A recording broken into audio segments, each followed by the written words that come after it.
আমি সবসময় ভাবতাম বাংলাদেশে কেন বিশ্বমানের সিনেমা বানানো হয় না, অথচ আমাদের পার্শ্ববর্তী দেশ ভারতের একটা ছোট্ট রাজ্য কেরালা থেকে প্রতি বছর এত এত কোয়ালিটিফুল বিশ্বমানের সিনেমা মুক্তি পায়, তাও খুব অল্প বাজেটে বানানো সিনেমা। সেখানে বাংলাদেশের সমস্যাটা কোথায়? সমস্যাটা হচ্ছে গল্পে। বাজেট কিছুই না, গল্প ভালো হলে সিনেমার নাম সবার মুখে মুখে থাকবে। আর এটাই উৎকৃষ্ট উদাহরণ আমাদের বাংলাদেশের রোজার ঈদে মুক্তি পাওয়া সিনেমা জঙ্গলি। এই ভিডিওটি আসতে অনেক দেরি হয়ে গেল, কারণ এতদিনেও থিয়েটারে জঙ্গলি দেখার সৌভাগ্য হয়নি, কারণ ঢাকার ভিতরে সিঙ্গেল স্ক্রিনে জঙ্গলি সিনেমা খুঁজেই পাইনি বলা চলে কোথাও। আর বারবার মাল্টিপ্লেক্স বা সিনেপ্লেক্সে গিয়ে তো জঙ্গলি দেখা সম্ভব হয় না। এক ঈদেই যদি এত এত জবরদস্ত সিনেমা আসে, তাইলে আমাদের মতো স্টুডেন্টের জন্য যেটা বেশ বাজেট নিয়ে একটু ইস্যু হয় আর কি। তো যাই হোক, গত সোমবার ঢাকার কোনো এক সিঙ্গেল স্ক্রিন থেকে দেখে ফেললাম জঙ্গলি। টোটালি জিরো এক্সপেকটেশন নিয়ে দেখতে বসেছিলাম জঙ্গলি, কিন্তু এই সিনেমা শেষে তৃপ্তিও ছাড়িয়ে গিয়েছে বলা চলে। সবচেয়ে ভালো লেগেছে কমার্শিয়াল সিনেমার পাশাপাশি এমন গল্প নির্ভর সিনেমা বানাতেও পরিচালকরা আগ্রহী হচ্ছে দেখে। তবে সিনেমার ট্রেইলার বা টিজার দেখে যেমনটা ভেবেছি, থ্যাঙ্কস গড যে এমনটা হয়নি আসলে।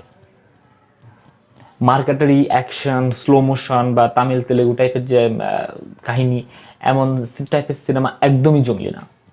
পুরো সিনেমাটা আবর্তিত হয় জনি অর্থাৎ গল্পের নায়ক সিয়ামকে ঘিরে। জনি ছোটবেলায় তার মাকে হারায় কোনো কারণে, আর তার জন্য তার বাবা সব দোষ জনিকে দিয়ে দেয়। তো এরপর আরো নানাবিধ কাহিনী ঘটে। জনি সবাইকে ছেড়ে, যার ফলে জনি সবাইকে ছেড়ে নিজের মতো করে বাঁচতে চায়। পুরোপুরিভাবে জীবন বিমুখী হয়ে পড়ে জনি। আর এই চলার পথে সঙ্গী হয় পাখি। প্রতিটা ছেলেরই মেয়ে সন্তানের প্রতি একটা অন্যরকম ফ্যাসিনেশন বা টান বা ভালোবাসা থাকে। বাবারা সবসময় তার মেয়ের কাছে হিরো, আর মেয়েরা সবসময় তার বাবার কাছে রাজকন্যা। তো এই জন্য কোনো নারী সিনেমাটাকে নিজের সঙ্গে রিলেট করতে পারবে কতটা আমি জানি না, কিন্তু একজন ছেলে বা একজন পুরুষ অবশ্যই এই সিনেমাটাকে নিজের সঙ্গে খুব করে রিলেট করতে পারবে। আপনারা যারা একটু মুভি নিয়ে টুকটাক খোঁজখবর রাখেন, তারা নিশ্চয়ই মালায়ালাম ইন্ডাস্ট্রির দুলকার সালমানের চার্লি সিনেমার কথা শুনে থাকবেন। আমি বিশ্বাস করি প্রতিটা ছেলে চার্লি দেখার পরে নিজে চার্লি হওয়ার প্রতি একটা আগ্রহী হবে।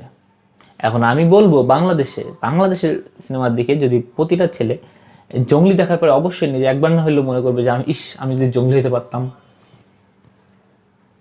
আমি জঙ্গলিকে চার্লির সাথে মোটেও তুলনা করছি না, তবে এটা বলতেই হবে যে আমাদের দেশে একটা সিনেমা হয়েছে যেটা নিয়ে গর্ব করা যাবে। আমি চাই আমাদের এই সিনেমাগুলো ইংরেজি সাবটাইটেল দিয়ে পুরো বিশ্ববাসীর সঙ্গে দেখার সুযোগ করে দেওয়া হোক। তো দিব্যি চুপচাপ জঙ্গলি দেখছিলাম, এর মাঝে দেখি হঠাৎ নিজের অজান্তেই চোখ দিয়ে পানি চলে আসছে আর কি। তো আসলে এতটাই হৃদয় দাগ কেটে ফেলছে জঙ্গলি সিনেমাটা। এবার আসি অভিনয়ের দিকে। সিয়াম আহমেদ তার সবটা দিয়ে দিয়েছে এই সিনেমায়। জনি ক্যারেক্টারের চেয়ে জঙ্গলি ক্যারেক্টারে সিয়ামকে বেশি পারফেক্ট বলে মনে হয়েছে। আমি মনে করি সিয়াম ভাই বুঝতে পারছে এখন যে তার কোন কোন ক্যারেক্টারগুলো করা উচিত। আমি মনে করি সিয়াম ভাই ভবিষ্যতেও ঠিক সেগুলো এদিকে খুব কড়াভাবে নজর দিবে। আর পুরো সিনেমা জুড়ে একটা মেয়ে তো একদম বুদ করে রেখেছিল, সেই ছোট্ট মিষ্টি মেয়ে পাখি। এই মেয়েটা আসলে এতটাই মিষ্টি যে আমার তো বেশ কয়েক জায়গায় জঙ্গলির উপর রাগ হচ্ছিল যে সে কেন এমন করতেছে বা কিভাবে করতেছে এমনটা। অসাধারণ অভিনয় করেছে নয়রিতা।